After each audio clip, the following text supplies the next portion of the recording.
મિત્રો આજના વિડિયોમાં આપણે ચેપ્ટર 5 સમાંતર શ્રેણી એનો મોસ્ટ એમ્પી દાખલો જોવાના છે કે જે બોર્ડની પરીક્ષા માટે ખૂબ જ ઉપયોગી છે. તો વિડિયો ચાલુ કરતા પહેલા હજી ચેનલને સબસ્ક્રાઇબ ના કરી હોય તો જલ્દીથી ચેનલને સબસ્ક્રાઇબ કરો અને નોટિફિકેશન પર ક્લિક કરો કે જેથી કરીને આપણે કોઈ પણ વિડિયો મૂકીએ તો સૌથી પહેલા તમારી પાસે આવે. તો તે વિડિયો ચાલુ કરીશું. ફૂલોની એક ક્યારીમાં પ્રથમ હારમાં 23 ગુલાબના છોડ, બીજી હારમાં 21 ગુલાબના છોડ, ત્રીજી હારમાં 19 ગુલાબના છોડ વગેરે છે. તેની છેલ્લી હારમાં 5 ગુલાબના છોડ છે. આ ક્યારીમાં કુલ કેટલી હાર હશે? એટલે આપણે શોધવાનું શું છે? n શોધવાનું છે. શું શોધવાનું છે? n. તો આપણે લખીશું પ્રથમ દ્વિતીય તૃતીય અપ ટુ હારમાં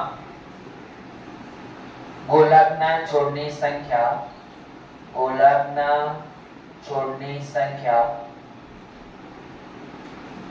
ચલો તો પ્રથમ હારમાં 23 લખીશું 23, બીજી હારમાં 21, ત્રીજી હારમાં 19 ડોટ ડોટ ડોટ ડોટ છે. હવે આપણે શું શોધવાનું છે? આ ક્યારીમાં કુલ કેટલી હાર હશે, રાઈટ? આપણે લખીશું ધારો કે હારની સંખ્યા આપણે n શોધવાનું છે, રાઈટ? ધારો કે હારની સંખ્યા n છે તો ચલો a બરાબર 23, d બરાબર સામાન્ય તફાવતને શેના વડે દર્શાવાય? d વડે. શેના વડે દર્શાવાય? d વડે. તો સામાન્ય તફાવત d બરાબર બીજું પદ માઈનસ પહેલું પદ એટલે 21 માઈનસ 30. હવે 21 માઈનસ 30 તો 21 માઈનસ 30 તો માઈનસ 2. હવે આપણે n શોધવાનું છે. n બરાબર કેટલા? શું કીધું છે અહીંયા કે તેની છેલ્લી હારમાં 5 ગુલાબના છોડ છે એટલે en બરાબર કેટલા આપેલા છે આપણને?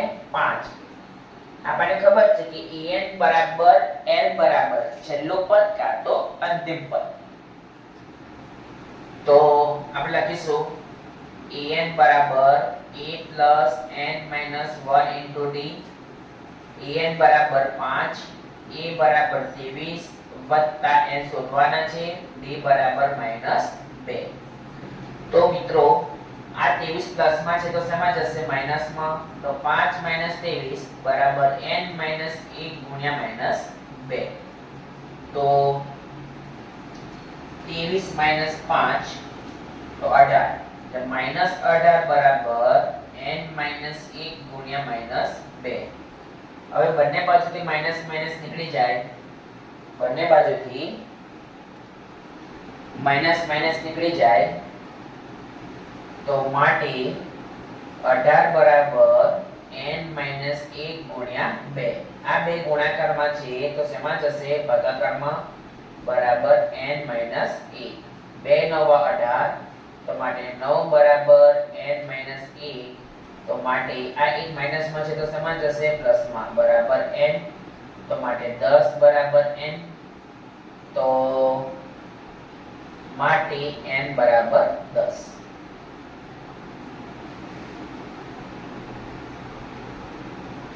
બે મિનિટ હું અહીંથી લખી દઉં. માટે 10 બરાબર n તો માટે n બરાબર 10. તો લખીશું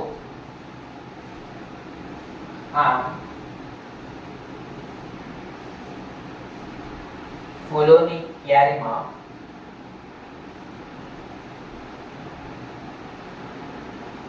દસ હાર હશે. તો મિત્રો આજના વિડીયોમાં આટલું જ. કાલે ફરી નવા વિડીયો સાથે મળીશું.